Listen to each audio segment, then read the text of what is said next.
All right, guys. A little bit inebriated, so bear with me. But got a story from CNN that basically brings to light the view of Fanon, who was a police officer who was injured during the January 6th insurrection. And make no mistake, that's exactly what it was. Yeah, he's basically giving his comments on how he feels after many violent January 6th rioters were released by Donald J. Trump. Sources tell CNN that Trump administration officials have discussed inviting some pardoned January 6 convicts to the White House for a potential visit and meeting with the president. One of the officers attacked on January 6, Michael Fanon, joins us now. First, your reaction to these discussions happening in the White House, Michael, to invite some of the rioters to the White House. I mean, it doesn't surprise me. Donald Trump has, ingratiated himself with these violent criminals ever since he announced his candidacy from Waco, Texas. That being said, it's obviously outrageous. It's an insult. But Donald Trump is an insurrectionist president. And so I think it's fitting, to be honest with you. Tell us more about this phone call that police received. I'm assuming you received it from DOJ as well, that the January 6 rioters who were testified against will be released. Interestingly enough, I didn't get those phone calls, but I know that the individuals that were charged with assaulting have been released. And let's talk about who these individuals are, because I want the American people to understand fully. I want every person that comes on CNN and defends these pardons to understand who these individuals were. They are Daniel Rodriguez, an individual who applied a taser device to my neck while I was being restrained multiple times. Daniel Rodriguez admitted his conduct, pled guilty, and was sentenced to 12 and a half years in prison. He is now free. Kyle Young pled guilty, admitted that while I was being restrained, assaulted, and beaten, he attempted to remove my gun from its holster, all while individuals were telling him to kill me with my gun. Thomas Civic, who stripped me of my badge and radio, again, while I was being assaulted and restrained. And Albuquerque Cosper Head, who grabbed me around the neck, pulled me off a police line out into the crowd of these violent insurrectionists, allowing this assault to take place while he yelled out, "I've got one." These are violent criminals whose conduct on January 6th, many of whom pled guilty to and were sentenced to lengthy jail sentences. They are all now free. Make no mistake about it. I am less safe. My family is less safe because of what Donald Trump and the American people who supported him have done. Everything you just mentioned, what has the impact been on you personally with your physical health and your mental health? I'm still here. I'm not going to go away. I'm not going to be quiet. I'm going to push back against these outrageous actions by Donald Trump and his supporters. You say that you feel less safe, that your family is less safe now that these rioters that you mentioned have been pardoned. How so? Tell us about that and how you feel less safe right now. Listen, these are individuals who assaulted law enforcement officers at the behest of Donald Trump, the president. They are now free. Donald Trump has told the American people, if you commit crimes on my behalf, I've got your back. I will pardon you. I will absolve you of any accountability. What message do you think that sends to Donald Trump's supporters? People like the Proud Boys, the Oath Keepers, the Three Percenters, these violent anti-government groups who Donald Trump has brought into his inner circle. It says, go out there and assault my detractors. Go out there and silence those that would stand up against me, and I will make sure that you are never held to account. The rule of law in this country is dead. Criminal justice in this country is dead. And people like myself cannot turn to the institutions traditionally charged with protecting American citizens from violent attacks just like this, because the Department of Justice is not the independent body that we have all come to know and respect. The Department of Justice is Donald Trump's Department of Justice. The FBI is Donald Trump's FBI. Local law enforcement is Donald Trump's local law enforcement. Make no mistake about it. These police departments, they will fall in line with Donald Trump and his orders. You will not see the mass resignations that so many people have speculated would occur when Donald Trump comes in, tears up the Constitution, and starts doing whatever the hell he wants to do.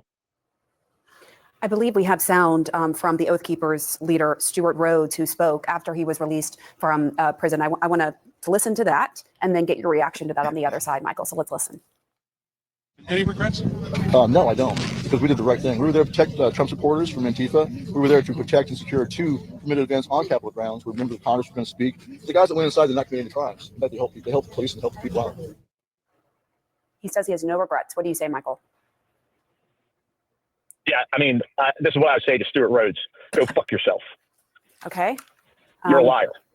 We didn't obviously get to beep that word out, but obviously this is personal to you, Michael. This is very personal to you. Have you been getting any threats? You talked about safety. You worried for your safety and for your family. Have you been getting any direct threats? I never stopped getting threats. I mean, my family, the threats have never stopped. I didn't even make it through my congressional testimony during the select committee hearing before I received my first threat. And they just continue. In recent months, and they continue. In recent months, my mother has had her home swatted. She's a 76-year-old woman who lives alone. She has had bricks thrown at her house in the middle of the night. And just a few months ago, she was out raking the leaves in her front yard when an individual pulled up in a truck and threw a bag of shit on her. Wow. All because her son had the courage to testify about his experiences on January 6th as a police officer in this country. What do you say to what Trump claims is that, the election is a referendum on this. The country has moved on. They don't care. They elected me anyway. What do you say to that? And to the Americans who just who don't care? Go ahead. I absolutely agree with President Trump. I believe that the election was in part a referendum on January 6th and that most Americans, they don't care. Because the characteristics that many of us have come to associate with ourselves as Americans, things like honor, courage, integrity, are all bullshit. They've been replaced by things like selfishness, self-centeredness, and cowardice. And that's how we came to have Donald Trump as our president. All right, Michael Fanone, thank you so much for coming on to talk. And I'm so sorry that your mother has had to go through that. That there's no excuse for that. That is awful. And all that you've had to go through as well. Thank you.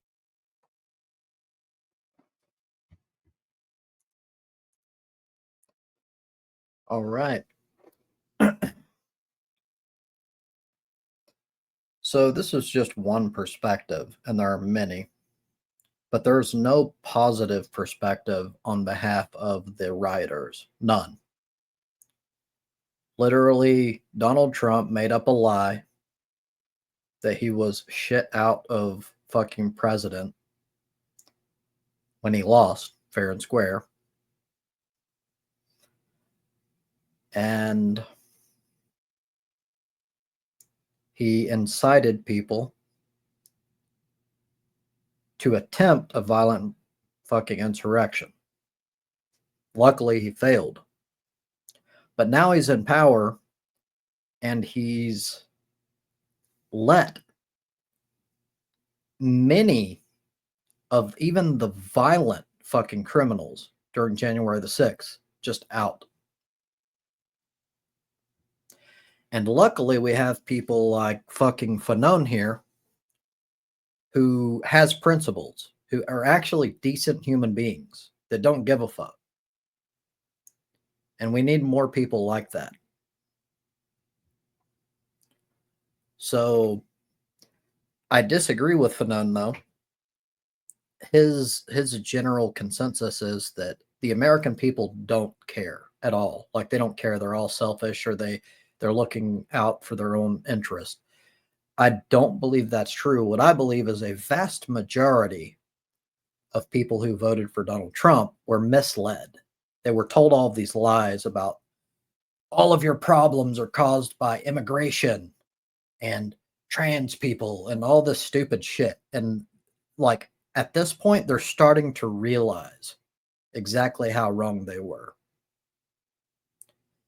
So that's a majority, but there is a small pocket of hardcore MAGA people that are a problem. So when it comes to a vast majority, and I'll call them lesser of two evils people, I believe that they were obviously misled, but that's not really a crime. That's not some huge issue. I mean, what are you going to do? Fucking blame someone because they're stupid?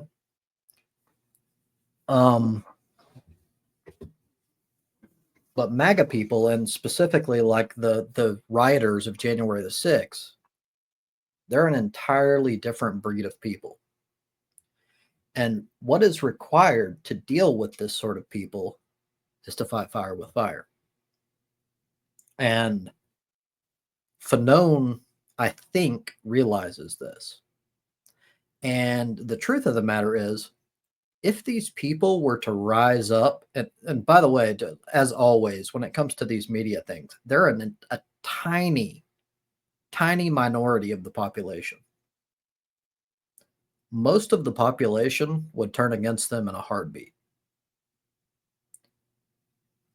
But it doesn't even matter. Like, what really matters, like, even if that's not true, which I truly do believe it, what matters is sometimes principles are more important than numbers.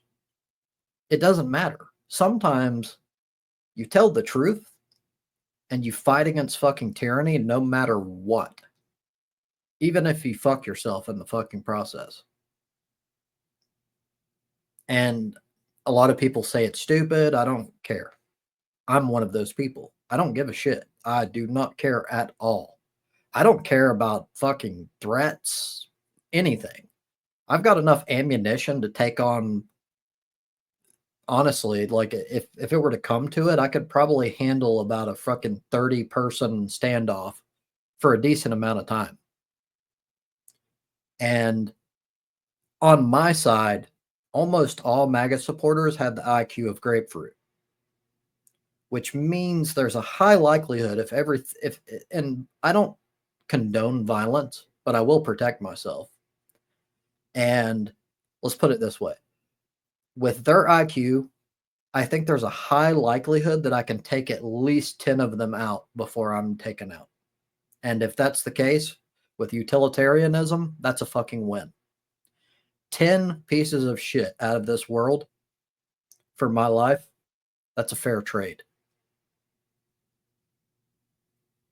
And that's even like kind of being conservative about it. And that's even if that many people are willing to try it.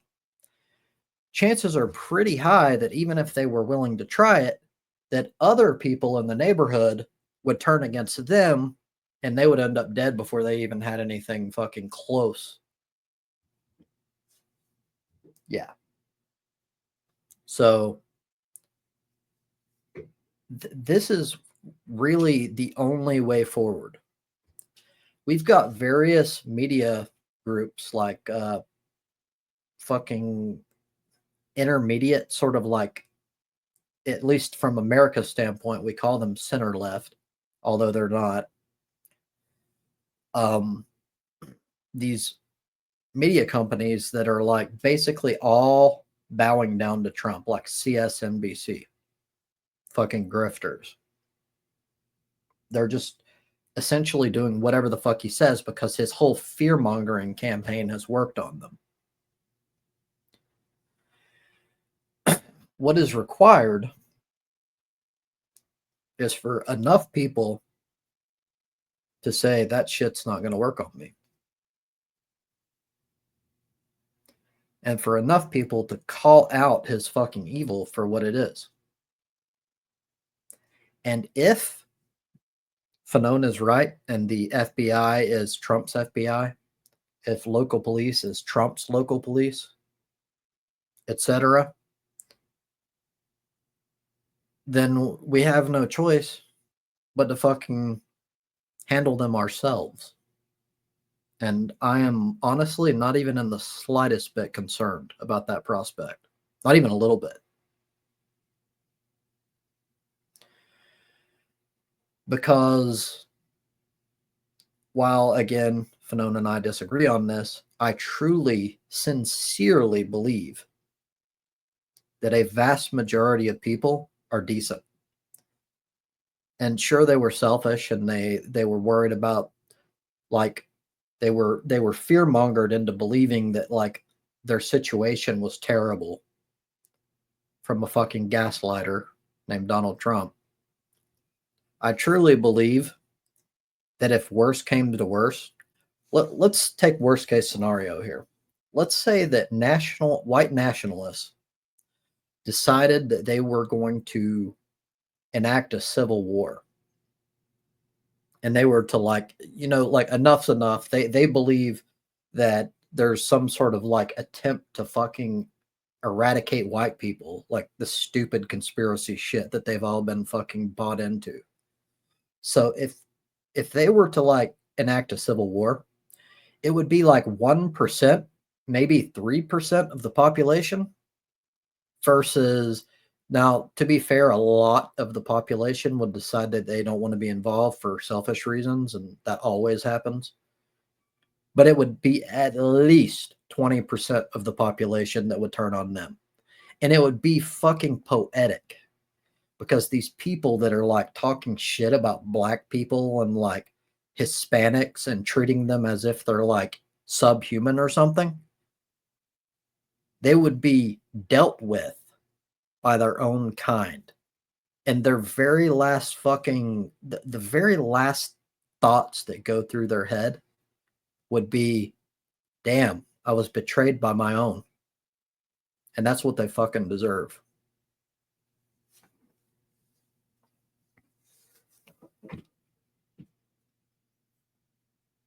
That's my thoughts on the matter. Thank you for your time.